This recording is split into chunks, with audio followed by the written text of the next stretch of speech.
Page. Hey, what's going on? Not much. It's storming like crazy here. So if I blip out, y'all carry on. We got it earlier. It's just kind of like lightning and light rain right now, which I can deal with. But yeah, I was watching it head your way, and I was like, "Oh, watch out!" Well, if I blip out, I have backup. He'll come in, so we good to go. All right, cool. So, tell us who we have tonight as a guest. Mark Muncy, Erie Travels. He was at our Paracon last weekend or the weekend, whatever, how long ago. And we're going to be talking about cryptids, UFOs, whatever comes up, and what he does. There he is. Hey, Mark, how you doing? Hey, good. For those watching on the Erie Travels YouTube channel, greetings, travelers. That's how we usually start it. So, where does that sound familiar? Greetings, travelers. It's an old TV show that we stole, and we love it. So, well, because I knew that sounded really familiar. I probably know the show too. That's the scary part. I actually got it from Garth Marenghi's Dark Place. Which is yeah, he would always go greetings, and then he would tell some terrible story. And if anybody wants to watch that, it's on Amazon Prime. 6 episodes of BBC Gold, and don't take it seriously at all. The old British shows. Although I love watching the old Doctor Who's and everything. I do a guest host on a show called Legend of the Traveling TARDIS. And it's a lot of fun. Hey, Tyler. But yeah, so anyways, tonight, Mark, just, like I mentioned, you're at our con. Yeah, the Thomas House. Yeah, that was a really fun day. I wish we could have done it 2 days, but, it rained out. We didn't have a lot of people, but, it was like everybody doing their own thing, and we learned from each other, and everything. But so tonight, just go ahead and tell our watchers, or whatever you want to call them, people watching, that don't know who you are, kind of tell about what you do and, that kind of thing. And we'll get into talking about some things. Yeah, I'll give it the quick elevator pitch here. So I'm an author. I've been doing paranormal research for decades now. I don't want to say how long because that will date me immediately, but a long while. I've been I ran a haunted attraction for 20 years out of St. Petersburg, Florida. Nice. And I based it all on local lore and legends that I had been collecting for decades. And then we put up a page, one of those early internet pages, and had a link, send us your stories. So I'd have new stories to tell. And to give you an internet time frame, we were talking a little before the show. This was a GeoCities page with an AOL email address. So that's how old this AOL, is. Yeah. That dates us a little bit. Some people are like, what's AOL? Yeah. Just no early days of internet. And really early. And I started collecting stories, and we would throw it into the haunt. So instead of having a werewolf jump out at you, we'd have a skunk ape jump out at you. And things like that. I love that. Oh, see, that's my thing. And most people, when you go through a haunted house, it's the dark. Some jumps out at you for 2 seconds. Nobody really cares. But we were posting these stories on the website, and people kept coming back and going, ooh, hey, is Madam Moore going to be here this year? We saw her last year. And I'm like, oh, they are reading the stories. And and we were like, ooh, good. We can keep doing this. And I kept getting more and more stories. We did that for 20 years. I was still ghost writing. I was working retail. I was a dad. I was doing the day job thing. And 20 years later, they shut us down. We got a new mayor. He stopped approving permits for haunted houses. Every haunted house in St. Pete closed. The big boys, the theme parks were taking over Halloween and with Horror Nights and Halloween and stuff. Yeah. So they made it difficult for us small guys to get permits. And that's why you don't find you don't find many haunts in Florida. There's a few that are out of zone things, but they're like you have to travel miles to them, like Sir Henry's Haunted Trail, great one, and a few others. But you have to travel miles to these. Yeah. So there's a couple really good big ones in Nashville that have been running since we've been here. But that's me personally. I would rather go see something like that what you did. That's just me, though. Well, maybe a whole lot of other people, too. Instead of going, you can spend however much you were charging and actually get true stories compared to, okay, let's go to Universal Studios or Disney World or whatever and spend thousands of dollars. Me, I'm going to go see what you did. Well, we were a charity haunt, so we were free, and you only paid when you left if you liked it. So, and it was not a great business model, but we were making money for charity. But anyway, they shut us down. Oh man! And then I had this stacks and stacks of emails and stories, and I didn't know what to do with them. And I went back to my writer roots and said, "Hey, let's start doing these as a book." We had done a couple books for the haunt over the years because some of our stories that we had posted got copy pasted onto creepypasta. Oh, man. And I don't know if everybody's familiar with creepypasta, but that's like a Wikipedia for urban legends. Yeah. And some of our stories were getting posted on there without any credit for us. So we made a book called Tales of Hellview, and that was our cemetery, was Hellview Cemetery.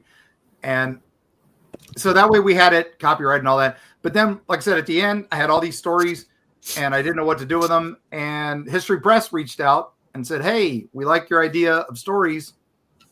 But we need history behind them. And I was a history major, so I was like, no problem. I can do that. I've already been researching them. But we spent a year. We drove all around the state. We didn't worry about any place we hadn't been. Hey, Stan. And we got 7,000 miles on the van and went to all these places, talked to real witnesses. We talked to ghost hunting teams, Bigfoot hunting teams, UFO hunting teams, went on a few Bigfoot hunts, went on a few UFO hunts, went on plenty of ghost hunts, and got all the stories and got all their stories. Mm-hmm. And by the end, I had this nice book, and it was huge. And History Press said, "Okay, cut it in half. We only want a little bit." So that became Erie, Florida, available in fine bookstores and Cracker Barrels all over the state. Right. We got on Coast to Coast AM. Ooh. We got on a bunch of stuff right after that. Yeah, bucket list stuff, right? That, when little me listening to that when I was a kid. Was it George Norrie or was it Art Bell? It was George. It was George. Okay. Art had semi-retired by that point. George is still cool. I like George. I love George, and George is about to is in semi-retirement now. So yeah. But that was my first appearance at Coast to Coast. I've been on many times since, and nice. But Erie hit the bestseller list, which History Press had never had a book hit the bestseller list. And they said, "Hey, remember you had all those other stories that second half? let's do a let's go ahead and do that." So that became, we decided to expand it a little bit. We did off the beaten path stuff, lesser known stuff. So we did Freaky Florida, and and then by that time I had the ghost shows start contacting me as a consultant. So I had Ghost Hunters with Jason Hawes and them. Yeah. That was the first. And then I got several others as the years went on.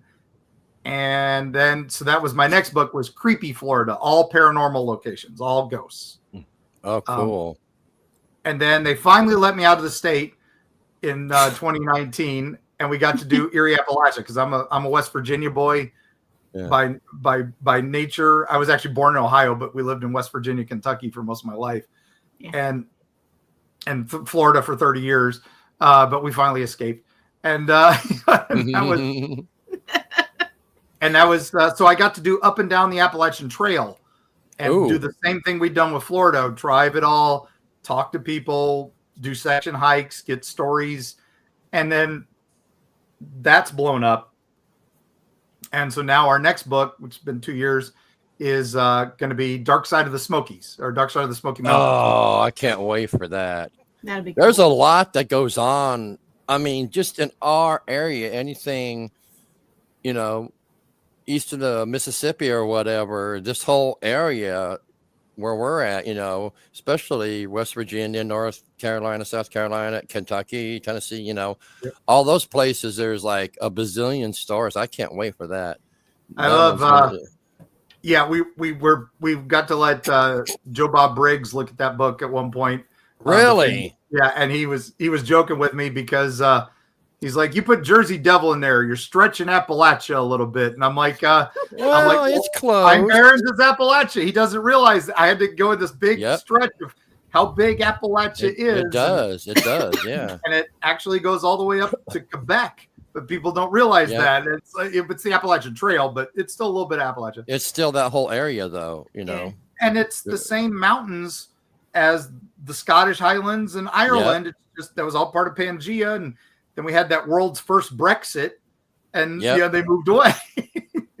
There's just so many stories. See, that's the thing I like, and that goes into which I hate the word ghost hunting, but that's what everybody uses. Spirit hunting, whatever.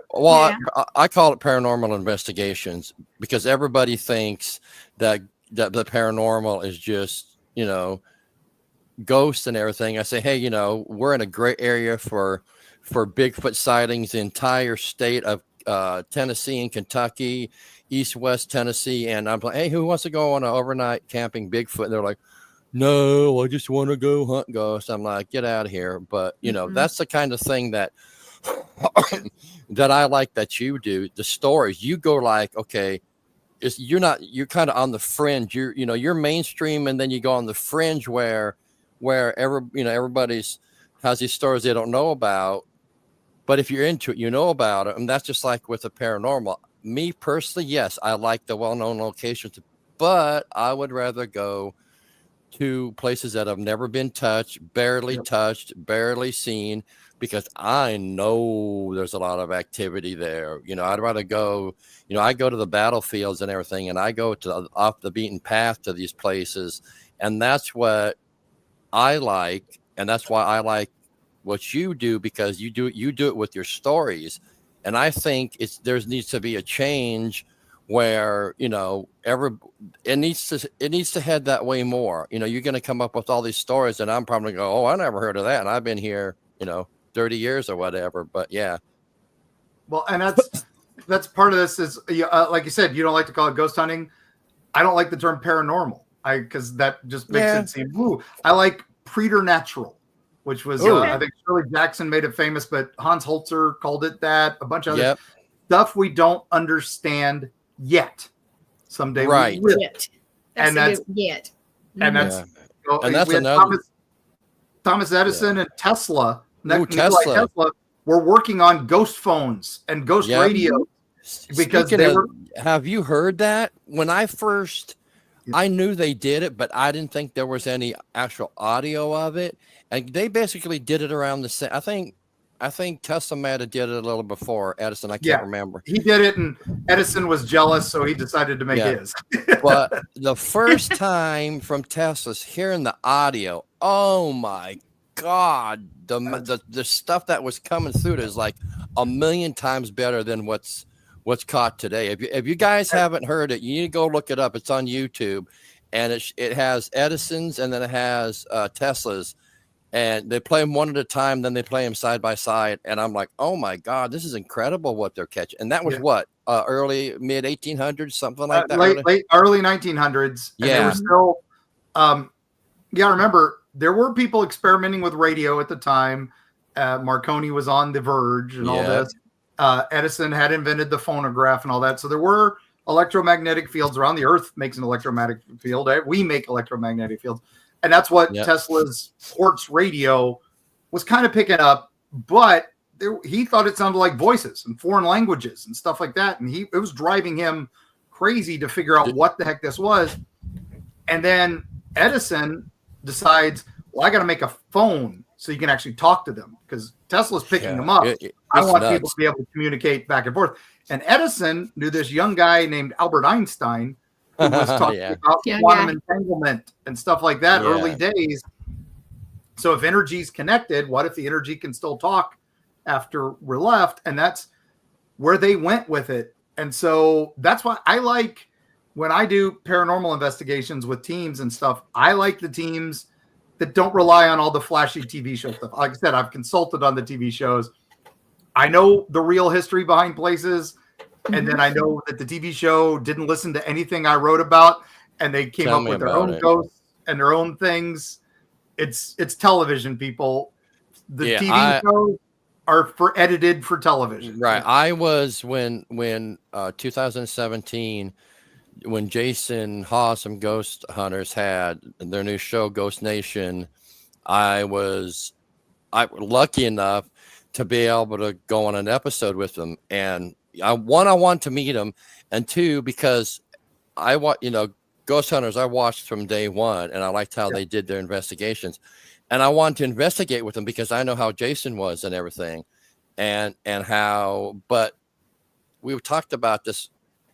Now it's like, dude, bro, run! It's a demon. Let's put so and so in the corner and lock the door, and like you said, that's what people are seeing.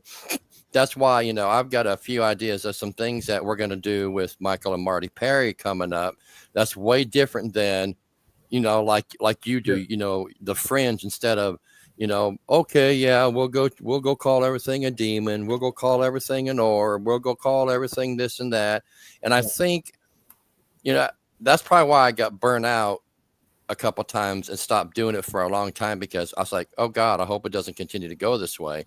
Then you got to come up, and that's what we're like. We don't go out, and I tell everybody, you don't need the all the fancy equipment and everything, because when I started, I still have I've got a little mini cassette recorder, and I had a little plastic film 35 millimeter camera, and I caught my best evidence on film and on audio cassette. That's all you need. Yeah. Yeah. You need that, and then if you can, a reputable psychic or a reputable medium, because that's one of the things I think the show's cut. I kind of like Dead Files because they at least do that. Well, when Ghost Hunters, I love Ghost Hunters because they really do. They will show if they debunk a place, debunk a place. Well, let me tell. Might not air, but they do it. Yeah, Jason is exactly, and I was kind of glad to see that too. Because we sat and talked between shooting, we sat and talked, hours and hours and hours about that. And that's how Jason is, and I knew he was like that. I know Steve and Tango were like that. Mm-hmm. And I want to be a part of that because that's how we are. When all these people coming up, people are like, well, how long have you been investigating? Oh, 2 weeks. And they try to be the king of the paranormal or the queen of the paranormal or whatever. And look at me, you're going to like me. You're going to subscribe to my YouTube. And that's all people care about now, unfortunately. And the problem is you got the young up and comers on YouTube, Hey, Cassie, the kids who do their shows and all that, and they get the millions of followers, and then everybody wants to be just like them. And it's like, that's television, guys. That's entertaining. Yeah. They're not para doing real entertainment. Yeah. Para entertainment is what's para-tainment. Yep, exactly. Yep. Para-tainment. That's the completely different field from preternatural study. And but see, we do. I mean, we still old school. Like we still use string on doors and everything, and putting the baby powder on the floor, and and that's Ed and Lorraine Warren. That's back then they didn't have anything. And I'm even wanting to get a reel to record EVPs and stuff, and nobody thinks about that. No, it's everybody buys the Spirit Box, which is a random random word generator, and then everybody buys the Ovilus that rotates through the radio channels. You're picking up radio channels, guys. You're not picking up other things. It's just the Ovilus, and not only that, but the Ovilus is pre-programmed too, and you can program it. But they don't want to. And don't even get me started on the whatchamacallit, what's it called? The apps, the phone apps. Well, there is one that's not bad. It's the Necrophonic. That's pretty decent. And I'm not into the big apps or the app. Now, so many of them listen to what you're talking about. They listen to you say, "Hey, is the ghost of Gary here?" And then the word will pop up, Gary. And stuff like that. So you got to be careful with those. But you can't, damn, what's the one? The SLS and the stick figures. Don't get me started on that. No, they were built for I was a GameStop manager at the time. The SLS. Yeah, it was built for Kinect. It was built for the Xbox 360. And it was terrible. It made everything. If you ever played a Kinect game, it didn't work. And that's the same thing with these cameras. Everything looks like a stick figure to them because that's what it's trying to do. It had a low-res camera that tries to make stick figures out of people. Well, that's because of the Paranormal Activity movie. Then all of a sudden, everybody thinks a stick figure is a ghost. Okay, so we've done. That's our rants. Thank you, folks, for sticking with it. Yeah. All right. What I want to ask you is, what are your thoughts on Patterson Gimlin Bigfoot video? Okay. I have a lot of thoughts on that. I have a signed Gimlin photo back there somewhere. Nice. It's over on the Bigfoot bookshelf. I'm not moving the camera around and not running over to get it. But at least got a cast.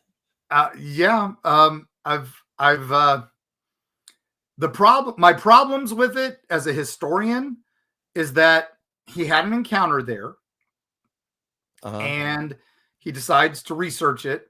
He draws that same basic feminine Bigfoot in a book a year before they do this because it has drawn him to it. And then they go out to make the documentary about, basically they were making a documentary about his sighting, and then suddenly he catches it again. So the skeptic in me goes, which I'm pretty much a heavy skeptic for the most part. Yeah, you got to be. You got to be. Yeah, I've seen plenty of weird stuff, and I know the stuff is out there. So I am a believer, guys. But you have to go into this as a researcher. You have to go in as a skeptic. If you go in, you have to have at least that much. At least that much. I have a little bit more. But I've got almost half, even though I've been doing this a long time. But I've seen stuff that I will talk about that in a bit. But but Patterson Gimlin is one of those that's very controversial because it's been debunked a dozen times, and it has also been proven a dozen times. It's he said, she said. I think it blows my mind that sometimes people say, "Oh, I can see the flaps," or it looks too close to his initial illustration. So they obviously made the costume for it. A lot of people say, "Oh, Planet of the Apes had the best costumes because that was being made at the time. This was, but yeah, wasn't the sighting before Planet of the Apes? Yeah, it was, and that's what they're saying is Planet of the Apes Oscar-winning makeup. This was way before that. Hey, Pam. I don't think this is a hoax. I think he was in the same area looking for the same thing, and he found it. And they got prints too, right? Yeah, they got footprints. And everybody's like, "Oh, they just got one." No, they had enough material to cast one, but they took pictures of others. There was a whole trail, yeah. Yeah, there was a whole. And as we talk to Bigfoot encounter people all the time on my podcast, Eerie Travels, we get tons of Bigfoot hunters. We also get tons of emails from people who've seen Bigfoot. And the average duration of a Bigfoot sighting is around 10 seconds. If that, right, you're right. If that max is like 10 seconds. They appear and then they're just run into the woods, gone. Yeah. How many times have you seen a deer on the side of the road and went, "Oh, deer," and then it runs away? Yeah. Second. Some deer just stand there, but most run away. Yeah, I was lucky enough. I think it was 2016 or 17. We were in Frankfort, Kentucky at the Octagon Hall, and it sits kind of close to the road, but behind it was cornfields and slave buildings and everything. Oh, yeah. And the corn was really high. Now, I'm really into that just as much as, anything else and ghosts and everything. Yeah. But the guy who was running it at the time told us about, because it's close to the 37th parallel where it sits.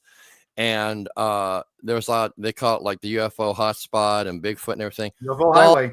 Right. And I was just, I've been Bigfoot for a long time, but I was getting into doing more research. And there's people say that sometimes Bigfoot will be heard with coyotes, or sometimes they travel close or travel together or whatever. So what happened was we were out 2 or 3 o'clock in the morning on the porch taking a break, and all of a sudden you hear coyotes really loud. Oh my God, that's so close. That's so close. And then I get off the porch and run, and the cornfield was about just to the top. I'm 6'4", so it was like 2 or 3 inches above my head.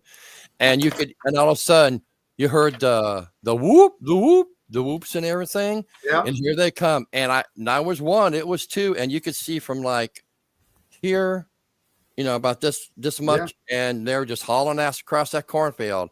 And of course, you have your camera, you don't take, but yeah, I was lucky enough to be able to see 2 and hear the coyotes and everything. So yeah, the Patterson Gimlin film, I believe, is out, and I like it how they stabilized it now and everything. Mm-hmm. And it shows there's the foot is not a shoe, and the jiggle is way too well done. So, and then where the arms like struck in the sides, if you look, it looks like the thighs look well groomed. So if it was a costume, it wouldn't be so well groomed. Humans, we have the mid-tarsal break, which is that part of the bottom of your foot. Bigfoot doesn't have that. If it was, if it was something, then you'd have that little break in their foot like we got. Bigfoot doesn't have it. So yeah, I believe that's 100%, the real deal and everything. And that's everybody who yells at us saying, "Hey, why don't we get pictures of these ghosts? Why don't we get pictures of UFOs? Why don't we get pictures of Bigfoot?" Everybody's got a camera now. Everybody's got a camera. Like I said, when you're driving down the road and you see that deer, you try to get your phone out, get a picture of that deer. That son of a gun's gone. Open up your phone, hit the camera app, get it going, take a picture. You do that in 5 seconds, you're a miracle. And Bigfoot there are people who have dash cams who can't even. Yeah, and dash cams don't get everything. You watch a dash cam video, it's shaky at times. It's just like the Bigfoot trail cams.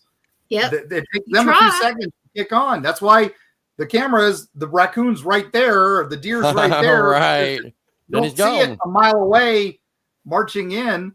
Now, what about when Bigfoot sees that, it's going to run away, and we don't know. Exactly. We only see on this limited spectrum, and dogs see on this spectrum.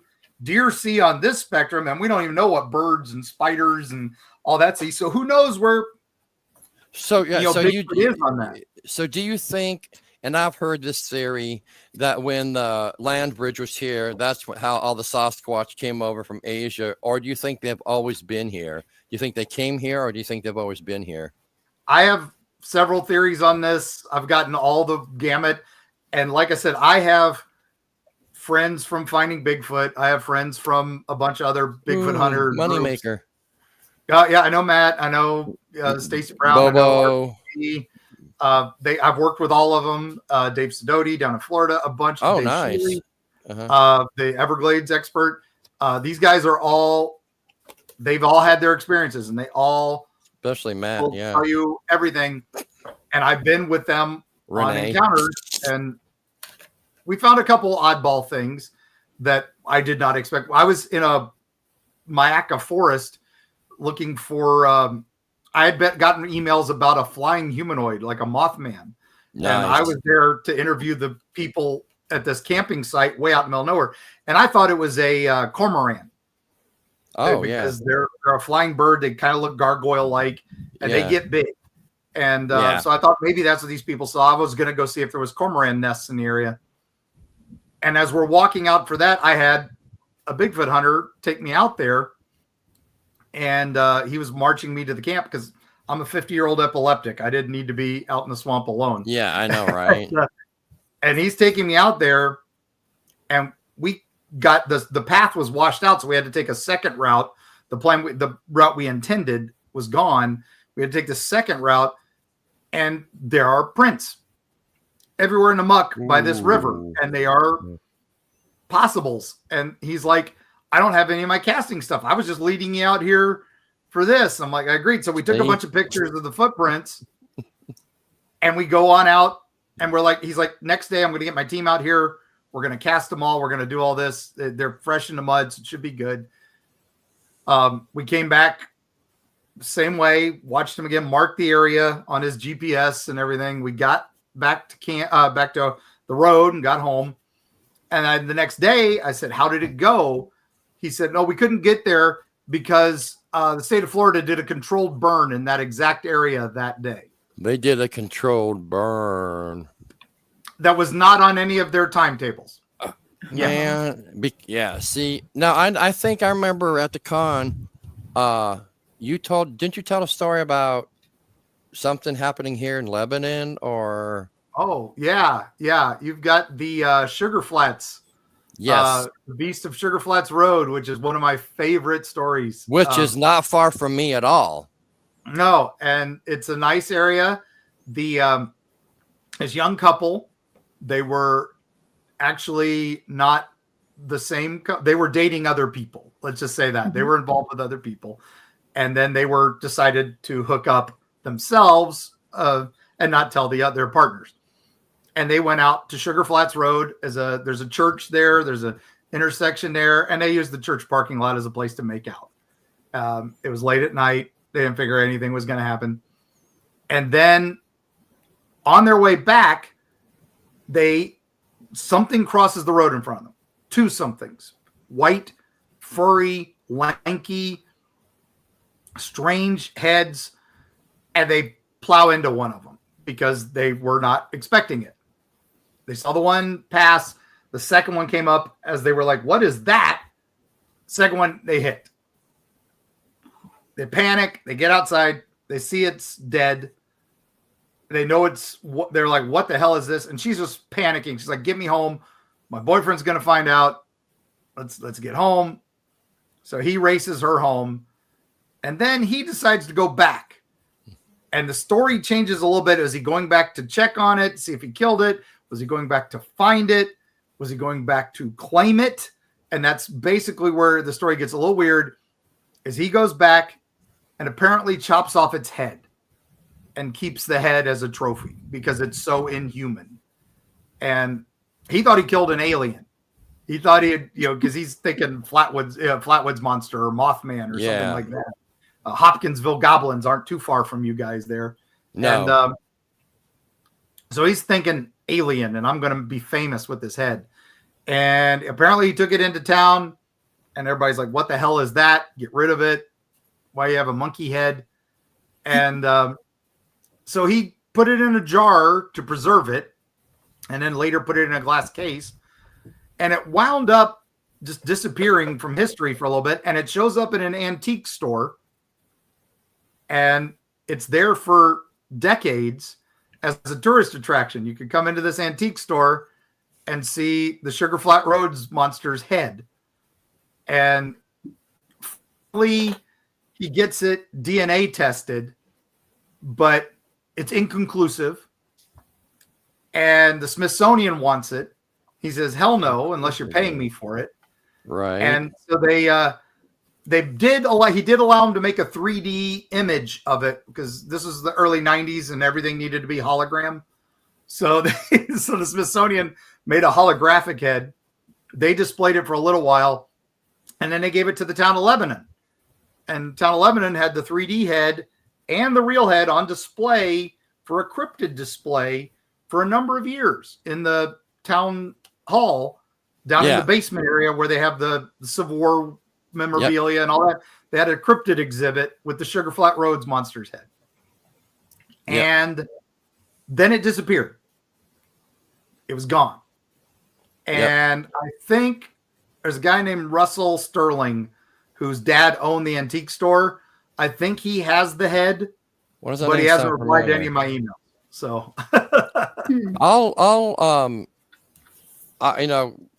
the con was really chaotic, with me anyways, and I was trying to listen to everybody. You said Lebanon, I'm like, hello. But yeah, I'm right here. I can, I'm going to check into that some more and see what I can dig up and throw that at you to see if you heard it or not. There's a band called Sugar Flats that supposedly has the head. It's not the real head. It's a replica. Oh, but yeah, there's all kinds of stuff here in Tennessee, and then of course the missing 411 and all that with all the caves and everything, and I mean just Kentucky, Ohio, I don't know about South Carolina or West Virginia, but here we've got limestone and we got sinkholes, a ton of sinkholes, and they got the cave system in Kentucky and everything. Yeah, Mammoth Cave. Mammoth Cave system. Cave. We don't know how big it is. Nope. They haven't done that earthquake we had last week. Guess what? That's part of the Mammoth Cave system. That was in eastern Kentucky. Really? I didn't know that. That's that same cave system and same fault line that people forget we've got that over here. Because they all think West Coast. It's like, no, East Coast is older. No, it's all here. All the cool stuff's here on this side of the United States. Yeah. So what are your thoughts on the Mothman, and why do you think that was the only time it was seen, or only one picture or whatever? I don't think that was the only time it was seen. I think it's still seen. The problem was it was 1965. Hey, Richard. And the bridge disaster stopped it basically, because everybody was reporting on it, everybody was seeing it. And it wasn't a moth at all. It didn't look like a moth. It's just, it said more like a flying Sasquatch or a bat, but they couldn't call it Batman because the Batman TV series was the most popular thing in the world and the comics were popular. Yeah, so I've heard bat too. So, but then everybody talked about the red eyes. So one reporter came up with Mothman and it stuck. And then the movie came out in 2001. The Mothman Prophecies, based on, which was really good. John Keel, and that was the thing. John Keel was the boots on the ground there. Oh, okay. Everybody gives him mad props for being the paranormal investigator of Mothman. He was writing for Playboy magazine, and he was writing about all the UFO sightings that were going on there earlier. And then he started hearing about these poltergeist activities that were happening around there. So he's like, this is a hot spot, near Point Pleasant and Gallipolis and all the way down to Parkersburg. And then or up to Parkersburg. And then, sorry, West Virginia people. I know the state. It's just, it's late. My epileptic brain works weird at night. But then he got fascinated by Indrid Cold, the smiling Cold. Yep. Yes. And he got fascinated by him. And so he started weaving him into the tale. He befriended Woody Derenberger. And so he really, really wanted Indrid to be part of the Mothman stuff. But he was like 10 years earlier. Right. So he's meshing all this together, and then Mothman hits, and he's right there. And so he's making it even bigger. And then the whole Men in Black stuff starts happening. right then, and it happens to him and the Gray Barker, the other investigator who's boots on the ground there, and they both are just swamped with all this stuff, and then the bridge collapse happens. Yeah. And it's on Christmas Eve, the Silver Bridge disaster, and everybody's like, suddenly nobody cared in the newspaper about Mothman, UFOs, and ghosts anymore. It was about the bridge, you know, and people here, I hear saying that the Mothman was a harbinger of doom, and he caused the, you know, it's coincidence. It's coincidence.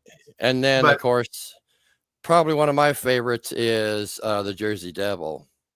Oh yeah, yeah. But what happened with Mothman before I get into Jersey was what happened is people were still seeing it, but the newspaper stopped reporting it because it wasn't the news anymore. There are dead bodies floating through the river. We don't need to talk about a flying creepy guy. And then once people stopped reporting it, nothing happened. People just stopped reporting it. Yeah. But now I've been doing this for a while. I've got families that talk about seeing it for generations. Oh, wow. Weird experiences and stuff all the way to modern day. And people still see it up there. It's just now it's part of the festival. And so it's people think they're kooky, so they still don't want to talk about it. Now, Jersey, or the Leeds Devil, or Jersey, Mama Leeds. The Leeds. Yeah. That's just a whole ball of fun because you've got the real history of Mama Leeds, who had many children, lived in the Pine Barrens, and supposedly when she had her 13th kid, she was like, let the devil take this one because she was just tired of having kids. And then this thing comes out of her with the head of a dragon or a horse, the wings of a bat, feet, tail of a snake, and then it just flies out, just yeets itself out of the chimney and off into history. But that's the original legend. We've got the hoof prints incident, about 10 years later, where these strange hoof prints just walk 5 miles through New Jersey through the snow and up and over buildings and all that. How would they have done that in the 1800s? Exactly. And that's an elaborate prank without leaving any other footprints. And then frequent sightings of it over the years. Of course, it gets blown up, and as modern legends do, creepypasta inflates and stuff. Yeah. But New Jersey, that is the only state with an official demon. So, You're right. No other state has that. I know Florida once tried to make the skunk ape the state animal, and I think they should have done that. Right. That would have been really cool. Now, what about, I also heard about the munitions dump nearby and everything, that the Jersey Devil was something the government was doing and it escaped. Or, you hear a million different stories, what are you going to believe? But being, I started out, I got into this with, it was UFOs, seeing UFOs. I've probably seen over my lifetime, 5 or 6 or 7 or a little or a few more. Then I got into the cryptid side, and I got into the Bigfoot, and then that led me in to the ghost hunting. But doing what we do, as long as we have, I want to learn different things about different the cryptids and everything, and all those stories that you talked about at the con, and all the stuff that's in your book. That's what I think people need to see. And I think that's where the paranormal, I don't even call it a field, most people do, but I think that's where the paranormal needs to head, something different, something fringe, where it doesn't we got a little bit of time. So really quick, let's talk about the skunk ape and the story behind that and everything. Well, it's fun because most people think skunk ape in Florida. Everything gets a dumb name in cryptozoology. It's just, that's just part of the fun. It's part of the fun. The Loch Ness monster, we call her Nessie. Because of that, a lot of the lake monsters get names. That's another one I like, like Chesapeake Bay monster is too hard to say, so we call her Chessie. And that's we get all those names. In Florida, there's one. It's a sea monster of the St. Johns River, but because it's like albino or the cover of boiled shrimp, they call her Pinky. instead of the St. Yeah, John's River. I've heard of that. I've heard of that one too. But so Sasquatch, skunk, and Bigfoot and Yowie and Yeti all over the world has cool names. In Florida, they call it the skunk ape, which I think is a step up from swamp ape, but basically the same thing. Yeah. But everybody says it's the smell. But Bigfoot, Dogman, all over the world have smells. Everybody talks about this rotting smell they smell before it shows up. And if you're in a fur coat running around the swamps of Florida, yeah, you're going to stink in a hot day. So these things do have a smell, but that's not why they're called skunk apes. The name skunk ape actually comes from Mayaca, Florida, where I was at that swamp. One of the initial sightings of it reported it looked like this thing with a silver back. Oh. And now we know silverback gorillas. Right. Back then, nobody knew the gorilla. Gorillas were a preternatural thing. People had heard these legends of these hairy creatures that lived in the woods of the jungles. And then suddenly we found silverback gorillas and the gorillas in the mist and all that. And now it's science. And I think this is the same thing. They saw something with silverback, but silverback in Florida looks like a skunk. So that's why it was a skunk ape. Oh, that's interesting. I didn't know that. Now, Dave Shealy is probably there's several different variants of them that are seen in Florida, just like there's many variants of Bigfoot seen around the world. South Florida, the Everglades area, they're longer, lankier. They seem to be like orangutan in color. They're like orange to blend in with the Everglades out there. If you ever go to the Everglades, everybody thinks the green swamps. Yeah. Most of it is brown fields, orange mangroves and grass. And so these things, Dave Shealy has probably the best footage of one from 2008 that I don't think it gets enough credit. I think it's as good as the Patterson-Gimlin film because it's like a minute of it on a video camera. Of it running through the field. I think running through the swamp. And if you people say, oh, it's just a guy running through the field. That's swamp. No. And if you're doing that in a hairy suit, that's alligators, that's snakes, that's alligator infested, yeah. And you're at least knee deep everywhere there. You can't run that fast in that. So I don't think Dave Shealy gets nearly enough credit. He runs. No, I saw that. Yeah. He runs the Skunk Ape headquarters down there. Oh, yeah. I think I've seen that video. Yeah, it's incredible. I mean, some of the catches and everything that these people are getting. So where can people find you and where can they get your books? Oh, yeah. So EerieTravels.com has the link to our podcast. Also has the link to all our books. You can also find the Erie, Florida books. They're in every Walgreens, CVS, and Cracker Barrel in the state. So the Erie, Florida books have been bestsellers for years. So I'm always happy about that. Go to your local booksellers. That's what I always say. And you can find our books. Our next one, Dark Side of the Smokies, is from a different publisher. I can't wait for that. And that's literally coming out in August. Nice. August 23rd. The pre-orders are up. If you order from Amazon or whatever, but like I said, please order from your friendly local bookstore. They need it, especially your indie bookstores. You can also order direct from our publisher, Horseman Publishing, and you get a big discount there. So, okay, cool. And I think it's like 20% off. So definitely do that. Yeah. Nice. What social media? You got everything covered, right? Yeah, it's pretty much Erie Travels. We're not on Facebook currently. Our Facebook page is there, but it's on hold. We're not on any of the Twitters, or we're on Threads and Blue Sky for some reason. That's all done by my producer. So, but we're YouTube and podcasts. Just look for Erie Travels. You'll find us. That's probably the easy place. And EerieTravels.com links to everything. Yeah, go ahead and go over there and subscribe to their page. I think we got just a little bit of time left, but I want to really quick thank you, Mark, so much. It was awesome having you at the con too. And we had a blast. Yeah, and I'll try to get you in touch with Stan if he's watching. Stan, are you still watching? Hang on. We're summoning you, Stan. I'm moving the Ouija board. Are you with us, Stan? No. He pops in to support, just like we did. Yeah. But anyways, I will let him know. Coming up, well, June 5th, we're going to Waverly Hills, which I'm really excited about. Been here almost 30 years and now just getting to go. And then June 13th to the 15th in Seneca, South Carolina. We're doing the dark. Why can I never remember the name, Gwen? Jesus.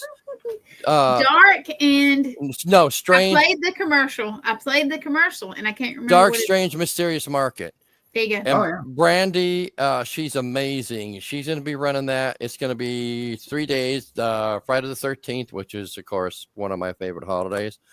But we're going to be there. Gwen and Lee are going to be there along with. Can I add something? We're having a hunt. We're having a hunt.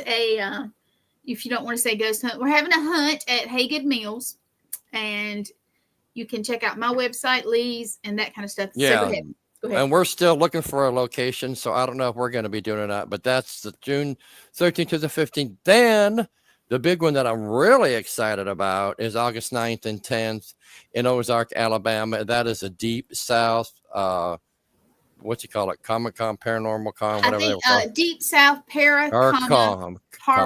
There you go. I got it. And we're going to be there. You know, Lee and Gwen and Matt are going to be there, and a bunch of us are going to be there. And Lee's going to be having a class, so check out. You can go classes, and at the market too, I think. But go to, I mean, you can find them anywhere. You can go to All Access TV, and Gwen, or Lee's page or whatever, and everything's there. You can go to Ghost of Tennessee and find out about where we're going to be and everything. And then of course, get your books from Mark and go to his YouTube. Is that what it?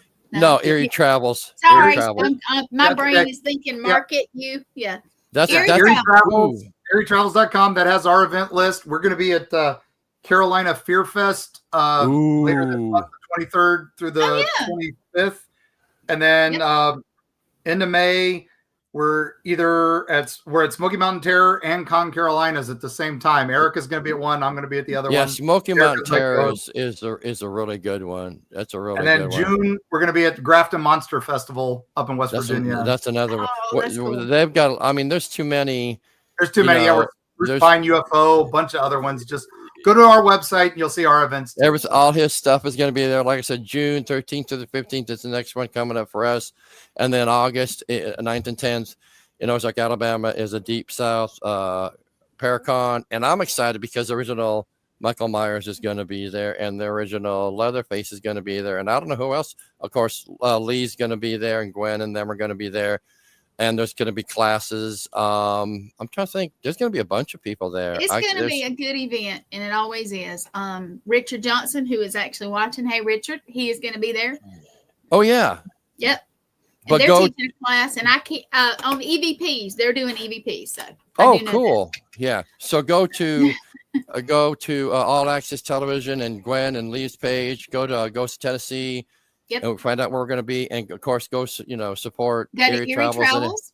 .com, and you can get all the information. Mark, once again, thank you so much. It was awesome seeing you again. Have you, Gwen. Thank you guys.